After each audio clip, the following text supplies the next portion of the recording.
جب بات سامنے آ ہی گئی تو یہ عاجز ایک بات آپ کے سامنے بڑی ہمت کے ساتھ، جرأت کے ساتھ اور اپنے فریضے کی ادائیگی کے طور پر عرض کرنا چاہتا ہے، اللہ پاک میرے لیے بھی نجات کا ذریعہ بنا دے اور آپ کے ایمان کے قوی ہونے کا ذریعہ بنا دے۔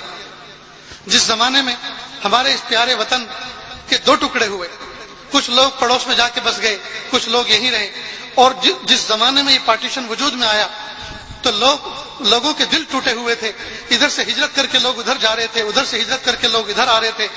تو اس زمانے میں دہلی کی شاہجہانی مسجد کے اندر لوگ اکٹھے ہو جاتے تھے، جمع ہو جاتے تھے، اکٹھے ہو جاتے تھے، اور جب وہاں سے ایک ٹرین آتی تھی اس ٹرین میں اجتماعی شکل میں لوگ جایا کرتے تھے۔ تو بنگلے والی مسجد میں حضرت جی مولانا یوسف صاحب رحمۃ اللہ علیہ ہوا کرتے تھے۔ تو حضرت جی مولانا یوسف صاحب رحمۃ اللہ علیہ لوگوں کے ٹوٹے ہوئے دلوں کو دیکھ کر اور بدلے ہوئے حالات کو دیکھ کر لوگوں کو دھارس بندھاتے تھے، ہمت دلاتے تھے اور کہتے تھے، اے لوگو کیوں ڈر رہے ہو، کرنے والی ذات اللہ کی ہے، حکومتوں سے کچھ نہیں ہوتا، کرنے والی ذات اللہ کی ہے، اسباب سے کچھ نہیں ہوتا، کرنے والی ذات اللہ کی ہے۔ اب اس زمانے میں اس ملک کے وزیر اعظم تھے جواہر لال نہرو، اور حضرت مولانا ابوالکلام آزاد رحمۃ اللہ علیہ کہ وہ خاص دوست تھے، ان کو اپنا مشیر سمجھتے تھے حضرت مولانا ابوالکلام آزاد کو۔ تو ایک مرتبہ وزیر اعظم آئے حضرت مولانا ابوالکلام آزاد کے پاس اور کہنے لگے کہ یہ مولوی یوسف کون ہے؟ یہ کوئی نیا پارٹیشن کروانا چاہتا ہے، اس ملک کا ایک اور ٹکڑا کروانا چاہتا ہے، نئی جماعت بنا رہا ہے۔ حضرت مولانا ابوالکلام آزاد کو اللہ تعالیٰ غریق رحمت فرمائے، اگر اس وقت وہ ایک جملہ ایسا کوئی کچا کہہ دیتے شاید یہ دعوت تبلیغ کا مبارک عمل ہمیشہ کے لیے بند ہو جاتا، لیکن اب قیامت تک جب تک یہ چلتا رہے گا اس کا اجر حضرت مولانا ابوالکلام آزاد کو ملتا رہے گا۔ انہوں نے فرمایا کہ دیکھو وزیر اعظم صاحب، مولانا یوسف صاحب جو ہیں یہ ان کا کام یہ ہے، لوگوں کے دل ٹوٹے ہوئے ہیں، بھائی بھائی سے جدا ہو گیا، اولاد ماں باپ سے جدا ہو گئی، اب یہ فرما رہے ہیں کہ دیکھو جو ہونا تھا ہو گیا، اب اس کو بھول جاؤ، اب آگے کو دیکھو اور اپنے مالک کی ذات پر نظر رکھو، مالک کی پرارتھنا کرو، اس کی پرے کرو، اس کی عبادت کرو، اس سے دعا مانگو۔ حالات ہمیشہ ایک جیسے نہیں رہا کرتے، بادل ہمیشہ ایک جیسے نہیں رہا کرتے، موسم ہمیشہ ایک جیسا نہیں رہا کرتا، حالات اچھے ہوں گے، اس وقت بدحالی ہے، اللہ تعالیٰ خوشحالی عطا فرمائے گی، سکون کے ساتھ اپنے مقام پہ رہو۔ تو ان کا کام ہے لوگوں کو تسلی دینا، اور وہ ہے تبلیغی جماعت کے ذمہ دار۔ تبلیغی جماعت یعنی مسلمانوں کی جماعت، مسلمانوں کی جماعت یعنی دین کی جماعت، دین کی جماعت یعنی اللہ والوں کی جماعت۔ اب اگر تم اس کے بارے میں کوئی فیصلہ کرنا چاہ رہے ہو اور تم اس کو پابندی لانا چاہ رہے ہو تو یاد رکھنا ہماری نئی نئی حکومت بنی ہے، انگریز یہاں سے رخصت ہوئے ہیں، ہمیں پوری دنیا کے لوگوں کو لے کر چلنا ہے۔ یہ مت سمجھنا ہمارا بھارت دیش ہم اکیلے جو چاہے کر لیں، ہم چاہے جس طرح سے حکومت کر لیں، نہیں، جس وقت حکومت کی جاتی ہے پوری دنیا کے لوگوں کی رائے کو دیکھا جاتا ہے، اس رائے کا احترام کرنا ہوتا ہے، جنگل راج نہیں چلا کرتا اپنے ملک میں۔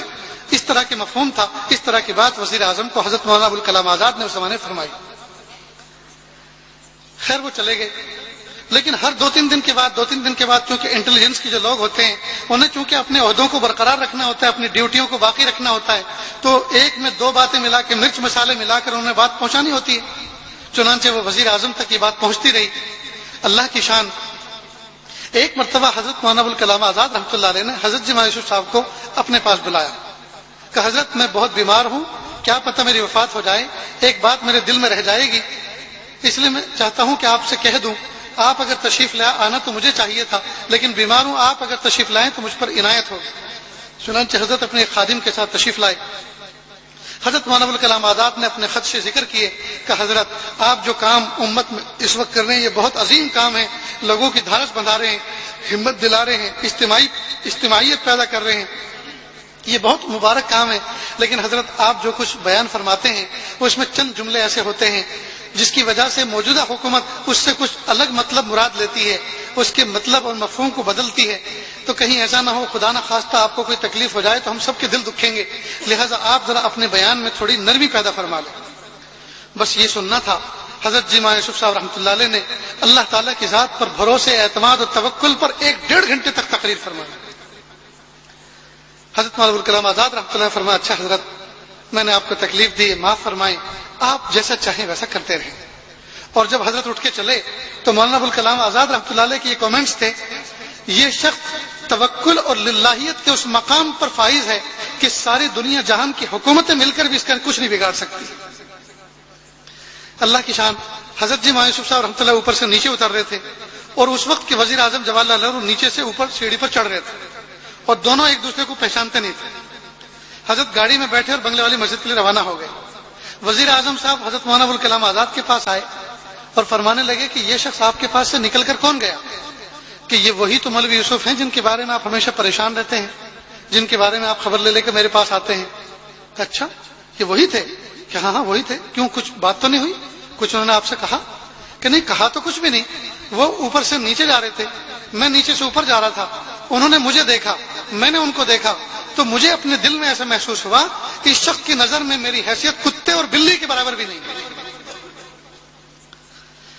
جس وقت حضرت بنگلے والی مسجد پہنچے تو حضرت سے خادم نے کہا, حضرت آپ جانتے ہو وہ شخص کون تھا جو نیچے سے اوپر جا رہا تھا؟ کہ نہیں.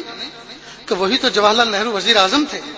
کہ اللہ کے بندے تو نے مجھے پہلے سے کیوں نہیں کہا, میں اس کو ایمان کے اور کلمے کی دعوت پیش کرتا. اللہ اکبر کبیرہ. اللہ پاک نے ان کو کیا حوصلے عطا فرمائے تھے, اللہ پاک نے ان کو کیا جگر عطا فرمایا تھا, اللہ رب العزت نے ان کو کیا ایمان عطا فرمایا تھا اور کیسی نظر عطا فرمائی تھی. شاہان وقت کی طرف اگر وہ نظر اٹھا کے دیکھ لیتے تھے تو شاہان وقت کے پتے پانی ہوا کرتے تھے. عزیز طلبہ, معزز علماء کرام, میرے بھائیوں, اللہ کے واسطے اپنے باطن کو اجاگر کرو, اپنے باطن کو بیدار کرو, اللہ تعالیٰ کی ذات سے اپنے تعلق کو استوار کرو. یہ ساری کی ساری کائنات ہماری خادم ہیں, یہ ساری کی ساری کائنات انسانوں کی غلام ہے. اس کائنات کے سامنے جھکنے کی ضرورت نہیں ہے, جھکنے کی ضرورت تو ایک رب کے سامنے جھکنے کی ضرورت ہے.